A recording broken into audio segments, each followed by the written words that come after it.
একটা জরুরি মাসালা হলো ঈদের নামাজ আমরা কোথায় আদায় করব। ঈদের নামাজ কোথায় পড়বেন? ঈদের নামাজ এটা ঈদগাহে পড়া সুন্নত। আল্লাহ রসুল সাল্লাল্লাহু আলাইহি ওয়াসাল্লাম যতবার ঈদের নামাজ আদায় করেছেন, মদিনায় আসার পরে যখন থেকে ঈদের বিধান এসেছে, আল্লাহ রসুল সাল্লাল্লাহু আলাইহি ওয়াসাল্লাম প্রত্যেকবার ঈদের নামাজ ঈদগাহে আদায় করেছেন, খোলা মাঠে আদায় করেছেন। এজন্য উলামায়ে কেরাম বলেছেন ঈদের নামাজ ঈদগাহে আদায় করা সুন্নত। ঈদের নামাজ বিনা ওজরে মসজিদে আদায় করা এটা সুন্নত পরিপন্থী।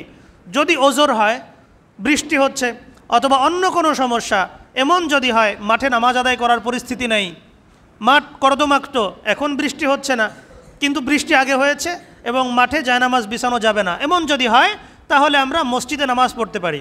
কিন্তু এ ধরনের কোনো ওজর ব্যতীত ঈদের নামাজ মাঠে আদায় না করে মসজিদে আদায় করা এটা সুন্নত পরিপন্থী। সহিহ বুখারীর 956 নম্বর হাদিসে হযরত আনাস ইবনে মালিক সহ আরও অনেক অনেক সাহাবী থেকে হাদিস বর্ণিত হয়েছে, আল্লাহর রসুল সব সময় ঈদের নামাজ ঈদগাহে আদায় করতেন।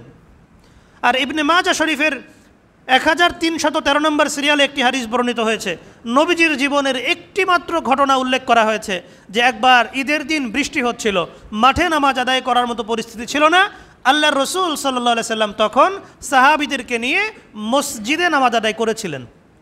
এজন্য বিপদ যদি হয় তাহলে আমরা মসজিদে পড়তে পারি, প্রতিকূল আবহাওয়া যদি হয় মসজিদে পড়তে পারি। এছাড়া আমরা যেন মসজিদে ঈদের নামাজ আদায় না করি, আল্লাহ রাব্বুল আলামিন আমাদেরকে তৌফিক দান করেন। ভাই, ঈদের নামাজ এটা আমরা পড়ব ঈদগাহে। এখন ঈদগাহ এটা কতটুকু দূরে দূরে হওয়া উচিত? এক্ষেত্রে ইসলামী শরীয়তের মূল মাসালা হলো ঈদের জামাত যত বড় করা যায় তত ভালো। আমাদের সমাজে আজকাল যেটা শুরু হয়েছে, ছোট ছোট মাঠ, বিভিন্ন মসজিদে ঈদের নামাজ হচ্ছে। আমাদের এই রাজবাড়ী শহরে এবং বর্তমানে সারা বাংলাদেশেই শুরু হয়ে গেছে, 100 জন 150 জন মানুষ নিয়ে ঈদের নামাজ পড়তেছে। এবং অনেক ক্ষেত্রেই দেখা যায় এটার নিয়ত খারাপ থাকে, নিয়ত ভালো থাকে না। ওই পাড়ার সাথে এই পাড়ার দ্বন্দ্ব, ওদের ঈদগাহে আমরা যাব না, আমরা মসজিদে নামাজ পড়ব, আমাদের এই মাঠে আমরা নামাজ পড়ব, এই ধরনের চিন্তা ভাবনা থেকে ঘন ঘন ঈদের জামাত বর্তমানে হচ্ছে। এক মাঠের কেরাত আর এক মাঠ থেকে শোনা যাচ্ছে, খুতবা শোনা যাচ্ছে, এগুলো উচিত না ভাই।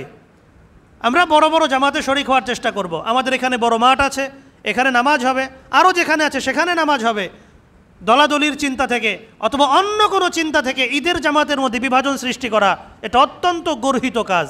ঈদের জামাত এটা আমাদেরকে একতার শিক্ষা দেওয়ার জন্য এসেছে, কিন্তু আমরা বর্তমানে ঈদের নামাজকে বিভাজনের একটা হাতিয়ারে পরিণত করেছি।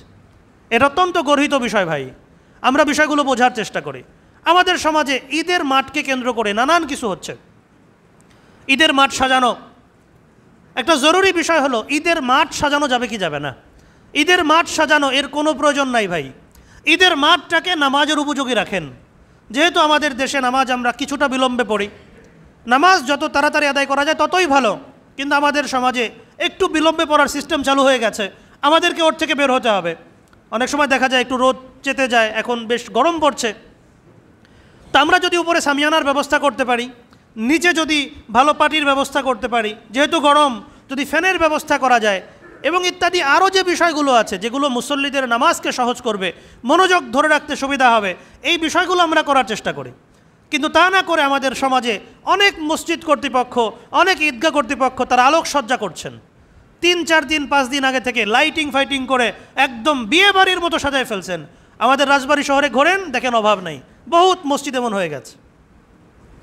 ভাই, একটা বিষয় খুব ভালো করে মাথায় রাখা দরকার যে আল্লাহর রসুল সাল্লাল্লাহু আলাইহি সাল্লাম বলে গেছেন যে কিয়ামতের আগে একটা সময় আসবে, ওয়া মাসাজিদুহুম আমিরাহ ওয়া হিয়া খারাবুন আনিল হুদা, যে মসজিদগুলোকে লোকেরা অনেক সাজাবে, মসজিদ অনেক আকর্ষণীয় হবে, সুন্দর হবে, কিন্তু হেদায়েত থেকে খালি হয়ে যাবে। ভাই, মসজিদ সাজায় কোনো লাভ নাই, ইবাদতের জায়গায় ইবাদত করেন। মসজিদ অনেক সাজাইলেন, মসজিদ থেকে হেদায়েতের কথা আসলো না, কি লাভ ভাই?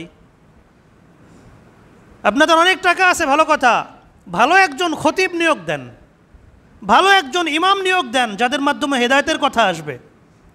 তা না করে ইমাম খতিব নিয়োগ দিবেন যারা আপনাদের কথা মতো চলবে, এ ধরনের ইমাম খতিব, আর মসজিদ খুব সাজাবেন আর আল্লাহর কাছে বড় বড় ফজিলতের আশা করবেন, এটা নির্বুদ্ধিতা ভাই।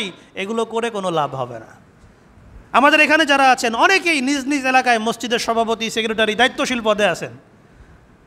এজন্য কথাগুলো বললাম। আল্লাহ রাব্বুল আলামিন আমাদের সবাইকে বিষয়গুলো ভালো করে বোঝার তৌফিক দান করেন।